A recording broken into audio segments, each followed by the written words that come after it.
নমস্কার। আজকে আমি আপনাদের কাছে আরও একটা নতুন ভিডিও নিয়ে এসেছি। যেই ভিডিওতে আমি আলোচনা করব আধার কার্ডের ডকুমেন্টস আপনারা কিভাবে আপলোড করবেন।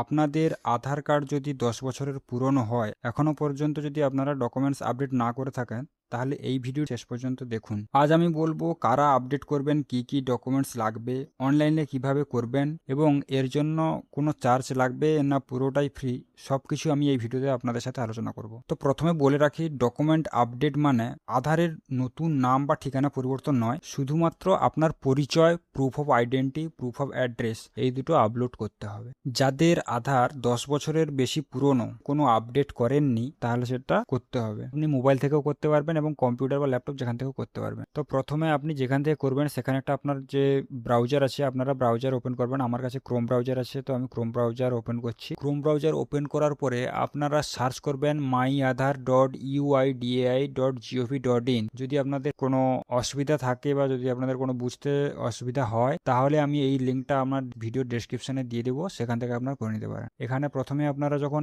এই ওয়েবসাইটে আসবেন, ওয়েবসাইটে আসার এখানে যে লগ ইন অপশানটা দেখাচ্ছে, এই লগ ইন অপশানে কিন্তু আপনাদেরকে প্রথমে লগ ইন করে নিতে হবে। লগ ইনে প্রেস করার পরে এখানে আধার নম্বর দিতে বলবে এবং ক্যাপচা দিতে বলবে, দিয়ে লগ ইন উইথ ওটিপি, এটার উপর আপনারা ক্লিক করবেন। তো দেখুন, লগ ইন করার পরে এইভাবে দেখাচ্ছে। এইখানে দেখুন ডকুমেন্ট আপডেট 2027 সালে জুন মাসের 14 তারিখ পর্যন্ত আপনারা ফ্রিতে কিন্তু আপডেট করতে পারবেন। এর জন্য কোনো চার্জ বা ফি দিতে হবে না। তো আপনি যে ডকুমেন্টস আপডেট করবেন তার জন্য আপনাকে এইটাতে ক্লিক করতে হবে। ক্লিক করার পরে এখানে তার সিস্টেম আছে, কিভাবে করবেন সেগুলো পুরো দেখিয়ে দিবে। এখানে যে নিচে নেক্সট আছে, এটার উপরে ক্লিক করবেন। ক্লিক করার পরে যার ডকুমেন্ট, যার আধার কার্ড দিয়ে লগ ইন করেছেন তার পুরো নাম দেখাবে, gender, date of birth, address দেখাবে। এখানে যে আই ভেরিফাইড এই যে চেকমার্কটা আছে, এটার উপরে ক্লিক করবেন। এটার উপরে ক্লিক করার পরে নেক্সট বাটনে ক্লিক করবেন। এখানে নিচে নেক্সট আছে, এটার উপরে ক্লিক করলেন।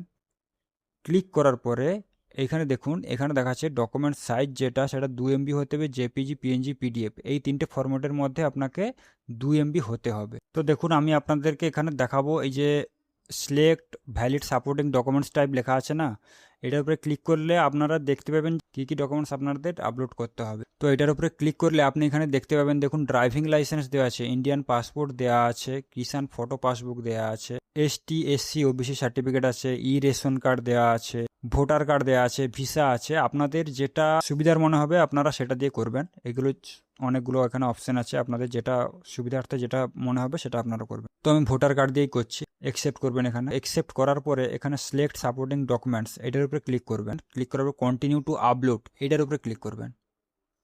এটার উপরে ক্লিক করার পরে আপনার যে ফোল্ডার চলে এসছে, আপনার কোন ফোল্ডারে বা কোথায় আপনার ওই ডকুমেন্টসটা আছে, আপনারা সেখান থেকে বের করবেন। করার পরে এখানে ওপেন করবেন। ওপেন করার পর দেখুন এখানে 100% যেটা আপলোড দেখাবে।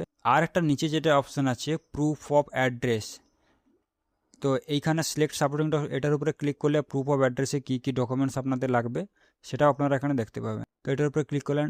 এটার উপরে ক্লিক করলে আপনারা দেখতে পাবেন যে ইন্ডিয়ান পাসপোর্ট সেম, কিষাণ ফটো ওইগুলোও ওখানে আছে, ST, SC, OBC certificate, voter ID card আছে। ওখানে যেগুলো ছিল এখানে সেরকম আছে। তো আমি ভোটার আইডি কার্ড দিয়েই করছি, যেখানে অ্যাকসেপ্ট করলাম। অ্যাকসেপ্ট করে সাপোর্টিং ডকুমেন্টসে গেলাম, কন্টিনিউ টু আপলোড, এটার উপরে ক্লিক করে। তো দেখুন দুটোই আমার 100% আপলোড হয়ে গেছে।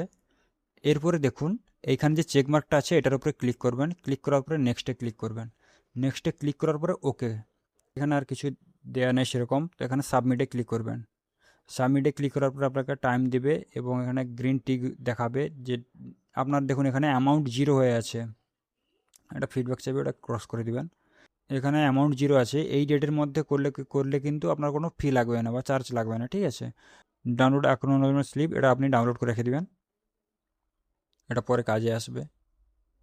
ডাউনলোড করার পরে আপনি যে ডকুমেন্টসটা আপডেট করেছেন এটার জন্য 30 দিন সময় লাগবে। যে স্ট্যাটাসটা আমি দেখাবো, গো টু ড্যাশবোর্ডে গেলাম। গো টু ড্যাশবোর্ডে যাওয়ার পরে এই যে দেখুন ডকুমেন্টস আপডেট বলে লেখা আছে, যেখানে 2 লেখা আছে, এইখানে দেখুন এটা এই অ্যারো চিহ্নটা ক্লিক করলে, ক্লিক করার ভিউ মোরে যাবেন।